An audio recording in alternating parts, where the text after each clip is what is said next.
Semua aktiviti sekolah dibenarkan apabila sesi persekolahan dibuka semula nanti kecuali sukan, kurikulum bersemuka dan perhimpunan serta program yang membabitkan himpunan ramai guru dan juga murid. Dan makluman SOP pembukaan semula ekonomi bagi sektor pendidikan yang dikongsi Jabatan Perdana Menteri JPM turut menetapkan individu ataupun pelajar kaki tangan dengan bacaan suhu badan lebih 37.5 Celsius serta menunjukkan simptom-simptom seperti sakit tekak, batuk, susah bernafas tidak dibenarkan masuk ke kawasan sekolah. Dan untuk membincangkan lebih lanjut mengenai SOP dan normal baharu sesi pembukaan sekolah ini sudah bersedia di talian Presiden Persatuan Ibu Bapa dan Guru Nasional PIBGN Profesor Madya Datuk Muhammad Ali Hassan. Prof, pertama sekali, adakah melihat kepada SOP dinyatakan ini, adakah pada pandangan Prof dan mungkin hasil daripada sesi libat urus bersama dengan PIBGN, adakah SOP ini mencukupi untuk melindungi para pelajar, tenaga kerja dan juga kaki tangan sekolah daripada jangkitan penyakit berjangkit? Terlebih dahulu saya bagi pihak Wakil Negara Malaysia dan Ibu Bapa dan Penjaga mengucapkan syabas dan tahniahlah kepada pihak Kementerian Pendidikan, pihak Kementerian Kesihatan dan juga Majlis Keselamatan Negara dapat mewujudkan garis panduan atau SOP yang setebal 30 muka taman itu. Saya percaya apa yang telah disediakan itu buat masa ini tentunya memadai. Yang penting ialah pelaksanaan dan ibu bapa, warga pendidik dan pihak murid-murid memahaminya dan menghayati dan melaksananya. Kita harapkan bahawa semua pihak, utamanya ibu bapa, penjaga, guru-guru dan murid-murid mempunyai sikap yang terbuka. Dan saya percaya kerana mereka semuanya mengharapkan memang nak balik sekolah.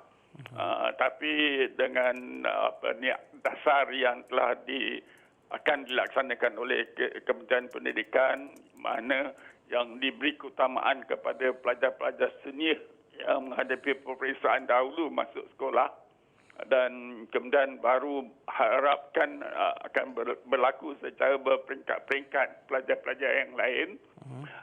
Dan ini mengambil masa, saya percaya. Ini ada kebaikannya kerana mungkin disebabkan tentu kita tidak mahukan terlalu ramai berhimpun masuk dalam kelas nanti. Jadi kita mulakan peringkat demi peringkat dan dipastikan pelaksanaan SOP yang disediakan atau garis panduan yang disediakan ini dapat kita patuhi.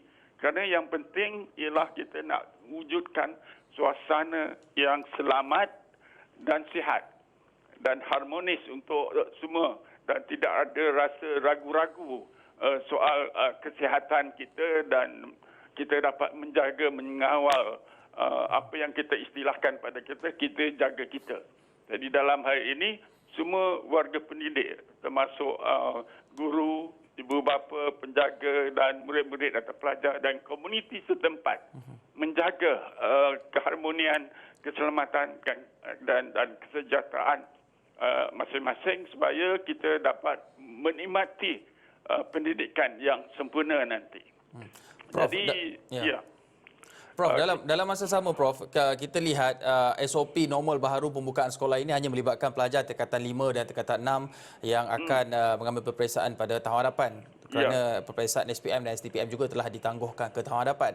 Tetapi dalam masa sama, apabila dengan adanya SOP penjarakan di dalam kelas, adakah ini akan mengganggu proses pembelajaran dan juga tenaga kerja? Kerana kita serba maklum apabila contohnya dalam suatu kelas itu ada 30 orang murid, tapi apabila dengan penjarakan sosial dengan normal baharu ini, jumlah pelajar dalam kelas juga mungkin dikurangkan lebih daripada separuh. Dan ini juga bermakna memerlukan tenaga pengajar lebih daripada seorang. Dulu satu orang guru boleh mengajar 30 orang murid dalam kelas contohnya. Sekarang ini bila sudah kelas tu dikurangkan kapasitinya dan mungkin terpaksa buka 2 hingga 3 kelas, bagaimana tenaga pengajar boleh memastikan bahawa tidak ada pelajar-pelajar yang tertinggal dan mereka ini tidak ketandusan tenaga pengajar? Kerana kita juga sebut maklum bahawa ada guru-guru yang mempunyai pengkhususan mata pelajaran yang diajar. saya melihat bahawa kita sudah pun memperkenalkan pembelajaran PDP dalam talian, atas talian.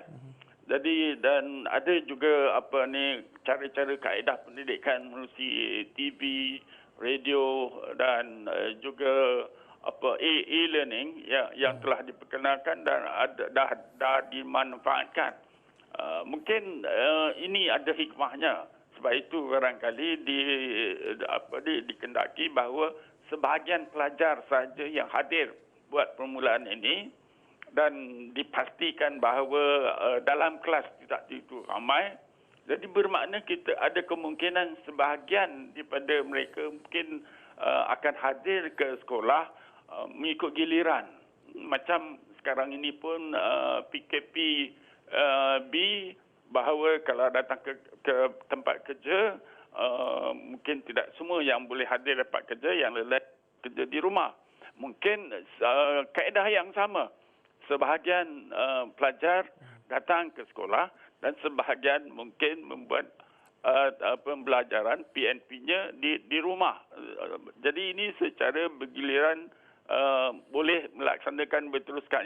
Yang perlu dipantau ialah bahawa kurikulum yang kita nak hebahkan kepada pelajar itu mestilah yang bermutu dan mencakupi kurikulum standard yang kita nak hebahkan pada keadaan sekolah biasa. Prof, bagaimana pula ibu bapa boleh membantu memainkan peranan mereka dalam menjayakan SOP ini? Kerana mungkin ini sudah pastinya tidak boleh pihak guru ataupun cikgu-cikgu di sekolah tidak boleh bersendirian. Ya, betul. Ya, macam juga pada awal dahulu ataupun juga dalam pengenalan awal tentang persekolahan anak-anak. Ibu bapa sebenarnya guru utama atau guru pertama kepada murid-murid. Jadi dalam hal ini kita sekarang ni saya rasa ramai antara ibu bapa kita menerima hakikatnya bahawa ibu bapa perlu memahami situasi dan membantu. Membantu misalnya dalam hal pertama memberi persekitaran yang kondusif, yang dapat belajar kepada anak-anak tu.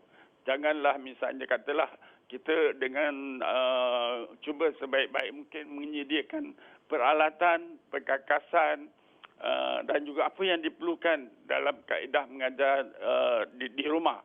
Kalau bukan menerusi pembelajaran atas talian, juga mungkin pembelajaran seperti biasa tapi di rumah dan mungkin mengikut jadual yang ditentukan oleh pihak sekolah.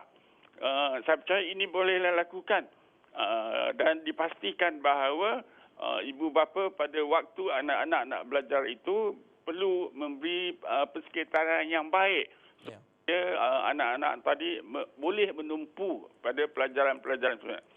Dan tentunya kalau boleh membantu, kita bantu. Ya.